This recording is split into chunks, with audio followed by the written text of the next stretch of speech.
Hello everyone, welcome back to Desert Fresh Aquatics. My name is Nate, and in today's video we are going to be getting started on my most ambitious project yet, my very first Iwagumi Aquascape. I'm super excited to get started, so let's go ahead and jump into it.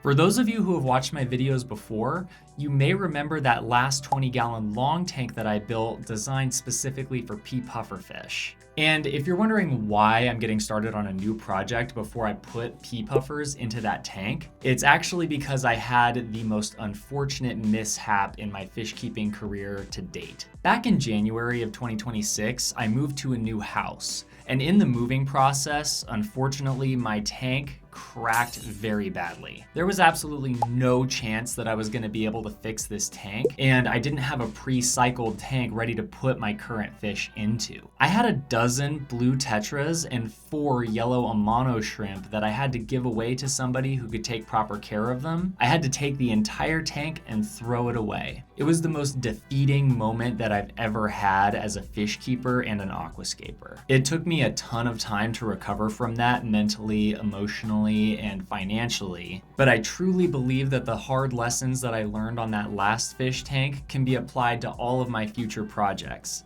And as you guys can see, I have a brand new studio in my house. With how long it's been since my last video, I can honestly say that I've never been more excited to build a fish tank than I am right now. So as I said in my intro, we are going to be doing an Iwagumi style aquascape. It's a Japanese style aquascape with a minimalist design centered solely around rocks and a carpeting plant. There are many different ways to do an Iwagumi aquascape. However, I'm going to try to do the most true to form aquascape that I possibly can. Additionally, my last tank was a pretty low-tech setup with a hang-on back filter and a Haiger light. But now I've made it my mission to make this new 20-gallon long tank the most high-tech 20-gallon long tank in the world. We'll talk about the equipment that I'm adding onto this tank as we go, but let's just start by adding some etched glass background film onto the back of my tank, just to increase the sense of depth when you're looking into it, and to hide the cords that are inevitably going to be hanging off the back of the tank. All right, guys, so we have our brand new 20-gallon long tank here. Now I'm gonna flip this over really quick onto its side, and then I'm gonna apply this etched glass film onto the back here.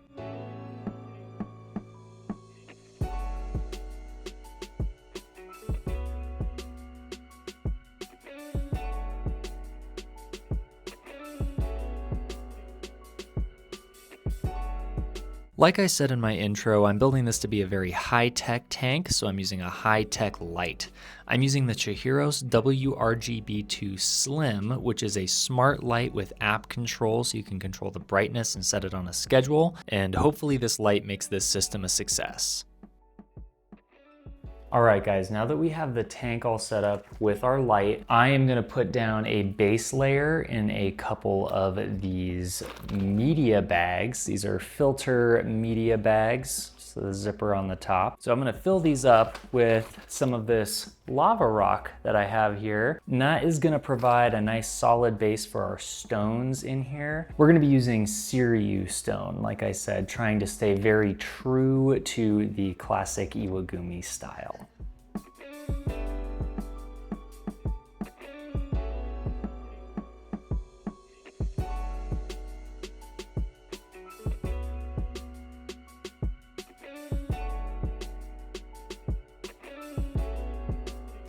Okay guys, so our next step is just going to be to add in our aquasoil. Definitely need a nutrient-rich substrate for these carpeting plants to grow, as well as CO2 injection, but we'll get to that later. So I'm just using some aquasolum by Aquavitro. So I'm going to go ahead and put this in. I've got 4 bags of this.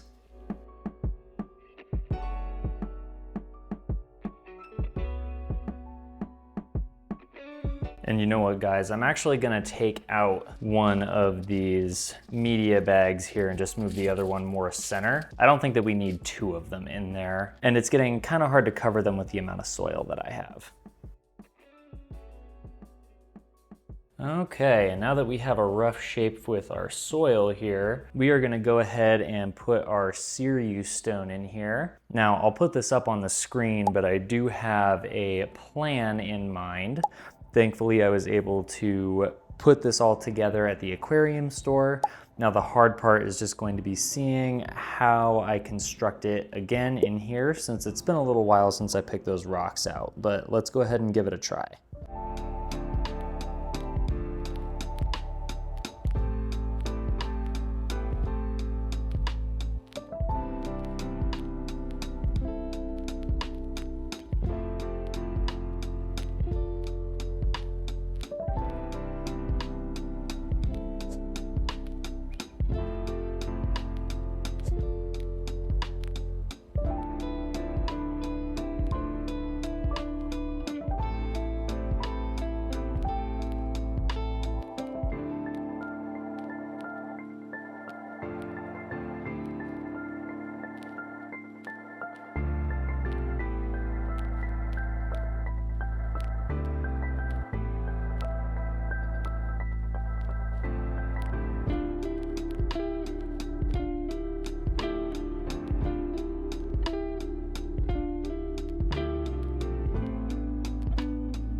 All right, guys, well, barring a few small tweaks that I may make, I'm very, very happy with this look. We've got the big main focal piece rock here, and then we have the secondary piece right here, traditionally called the mother and the father rock. And then we have some smaller supporting rocks here. And the idea is to find some kind of like a flow or a balance without it being completely symmetrical. So I have an odd number of rock formations in here, obviously some larger than others, but I feel like it all balances and flows really, really well together. But then again, this is my first Iwagumi scape, so not 100% sure if it's a super textbook example, but I'm happy with it and I think we'll proceed. Now, the next hardest part is actually going to be taking this apart partially so that I can glue these rocks together, particularly these ones because they're very front heavy, so this could fall forward quite easily. So I need to glue it to these rocks back here to give it a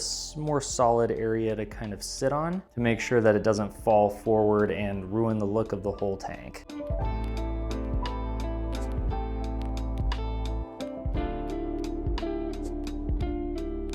So this is just some cotton, like from a cotton ball. Just gonna wad this up, stick it in the areas where those rock junctions meet, and then I'm going to hit it with some liquid super glue, and that should turn into a nice little super glue tack that holds it all in place.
All right, guys, and just like that, we're done with the hardscape. Now that took a lot longer than I thought it was going to, and I honestly envy you guys for being able to watch it sped up. But I had a ton of fun with it, and the next part is gonna be even more fun. As you guys may have noticed, we're missing a little bit of greenery in the tank, which is why I got 8 cups of Eleocharis Acicularis, also known as Dwarf Hairgrass. To make this Iwagumi aquascape as true to the style as possible, I decided to only go with one type of plant for the entire carpet. That way we only have one carpeting plant, and then those big rocks will stand out even more. Dwarf Hairgrass is a tight, grassy plant that doesn't grow more than a couple inches long, which makes it the ideal plant for an Iwagumi style aquascape. Now, with these plants in the tissue cultures here, they're grown in a lab, which means that there's no snails or hitchhikers or any kind of diseases or anything on these plants, which gives me a lot of peace of mind knowing that I won't have to worry about anything sneaking into my tank. Now, these tissue cultures are packed in a nutrient gel solution, which has to be washed off of the grass before the tank is filled with water to avoid a massive algae bloom. Now, I am doing what's called a dry start with this tank, so it won't be full of water now for a couple of weeks. However, this gel still has to be washed completely off of these plants. Once the plants are washed, all I have to do is break them apart into smaller individual pieces and then plant. And with 8 cups of the stuff, I know it's going to take me a little bit of time. So we better get started on that right now. Alrighty guys, I have 2 bowls of clean water and I have some wet paper towels laid out on a board over here. And this is a little different because in the past I would rush super fast to try and get all of my plants ready before they dried out. But now here with these wet paper towels, I can really make sure that I'm taking my time, not rushing the process, and making sure that I get these plants prepped properly on the first try. And guys, I have a lot of plants to do, so I better get started.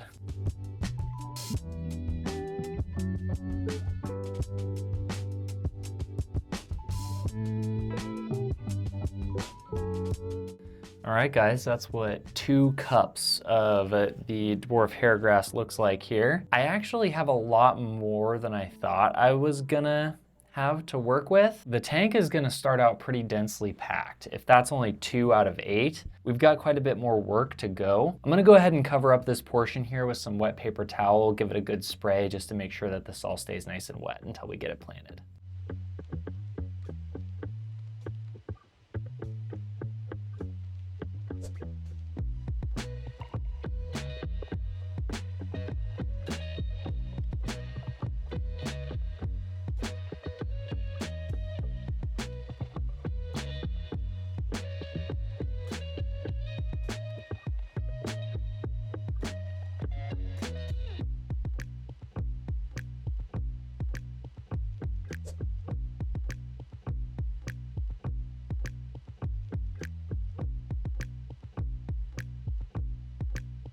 "2,000 years later." All right, guys, so that is the last of the prep work for the Dwarf Hairgrass. So now all that's left to do is arguably the hardest part of this tank build, which I know I've said at every step of the way, but I really think that this one is going to be uniquely challenging. I've never planted tissue cultures before, so this is going to be a totally new experience for me. I will say I do have some new forceps here that I think are going to be really helpful for planting these really fine grasses just because of how sharp and pointy they are. So it'll be really easy for me to get it into the soil and then hopefully remove them without pulling the grass out with it. But let's go ahead and get going on this planting. Like I said, I know that it's going to come in really densely, so I'm going to have to start by placing them really close together until I have a sort of grid pattern over the entire tank. But I can't wait to see what this tank looks like with some green in it.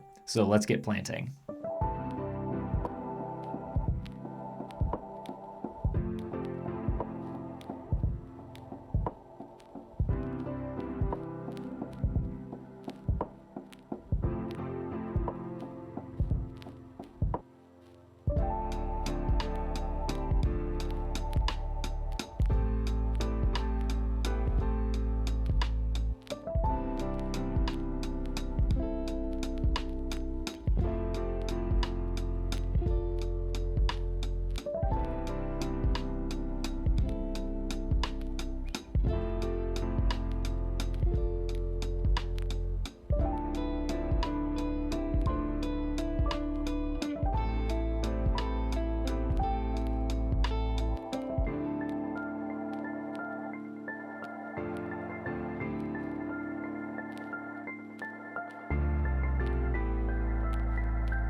All right, guys, and that is my very first Iwagumi Aquascape all complete. Well, at least the dry start is complete. In just a few weeks, once my dwarf hairgrass has had a chance to grow in and get settled, I'll be able to fill up the tank with water for the very first time, get the filter running, and set up my very first CO2 system. This has been such an amazing project already, and I can't wait to see what it's gonna be like when it's completely done. If you guys enjoyed the video and wanna see what my tank looks like once it's filled up with water, please leave a like and subscribe so you know where to come back to. Thank you again so much to everybody who's been patient with me to get my next video out during this unintentional break that I took. But your patience has paid off because we are back. This has been Desert Fresh Aquatics, and thank you for watching.